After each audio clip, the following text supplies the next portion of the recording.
हाय, मेरा नाम जीतू है। मैं 26 साल का हूँ। मैं दिल्ली में रहता हूँ। मैं अपना एक अनुभव आपसे बताना चाहता हूँ। यह बात लगभग 1 साल पहले की है। हमारे घर में एक किराएदार रहने आए।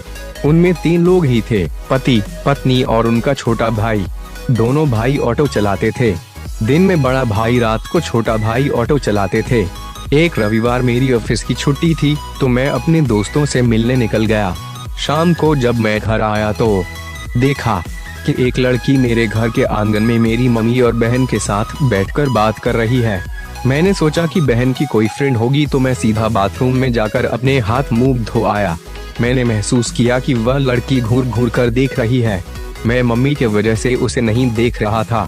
फिर वह उठकर चली गई तो मम्मी से मैं पूछा कि ये लड़की कौन है। मम्मी ने बताया कि राहुल भैया की बहन मंजू है। यारो क्या मस्त थी वे। बड़े बड़े कबूतर, सांवला रंग, एकदम ब्लैक ब्यूटी थी। वो 5-6 दिन ऐसे ही निकल गए। मैं कहीं भी जाता था तो वे मुझे घूर घूर कर देखा करती थी। उनकी आंखों में मुझे वह इच्छा दिखाई दी। ऐसे ही 1 हफ्ते निकल गया और फिर से रविवार आ गया। उन दिन मेरी बहन चादर पर फूल पत्ती बना रही थी। मम्मी भी उसके साथ दे रही थी और वह लड़की मंजू चारपाई पर बैठी थी और मेरी बहन नीचे जमीन पर, मम्मी भी उसके साथ चारपाई पर बैठी थी। मैं बाहर से घूम कर आया तो देखा कि सब बैठे हैं। मैं भी बैठ गया कुर्सी पर और अपने पाँव चारपाई पर फैला दिए तो चादर मेरी पाँव के नीचे दब गई। मेरी बहन गुस्सा होकर बोली कि चादर पाँव के ऊपर कर ले, नहीं तो गंदी हो जाएगी।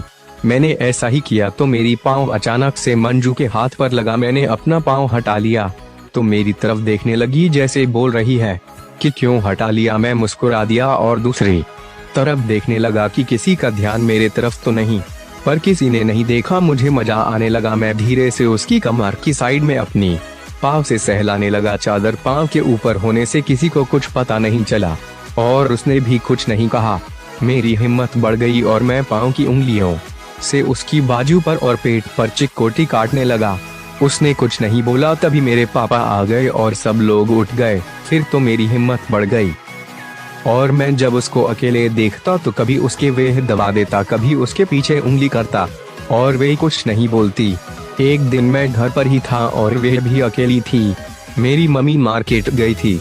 मुझे मौका मिल गया। मैं उसके कमरे में गया और उसको पकड़ लिया। वह कुछ नहीं बोली। फिर मैंने गाड़ी स्टार्ट कर दी। वह भी साथ देने लगी। मुझे मजा आने लगा। मैंने पहली बार किसी लड़की को ऐसा देखा था। मैं तो पागल ही हो गया। मैंने धीरे धीरे खेल शुरू किया। वह बोली जल्दी जल्दी करो, अब मुझसे बर्दाश्त नहीं होता। उसके बाद मैंने ऐसे गाड़ी भगाई कि मजा ही आ गया। फिर हम दोनों स्टेशन पर पहुंच गए। तभी डोरबेल बज उठी। मैंने जल्द से उठा और अपना लोअर पहनकर दरवाजा खोला तो मम्मी थी। एक दिन तो बच गए। उसके बाद तो वे अपने गाँव चली गई। फिर उसके बाद उसके भाई ने भी घर खाली कर दिए और मेरा उसके साथ कोई लिंक नहीं रहा। तो दोस्तों, यह था मेरा पहला अनुभव। आपको अच्छा लगा हो तो प्यारी सी कमेंट करो, वीडियो को लाइक करो और चैनल को सब्सक्राइब करो और बेल आइकन प्रेस कर देना ताकि जो भी वीडियो आए इस चैनल पर उसका नोटिफिकेशन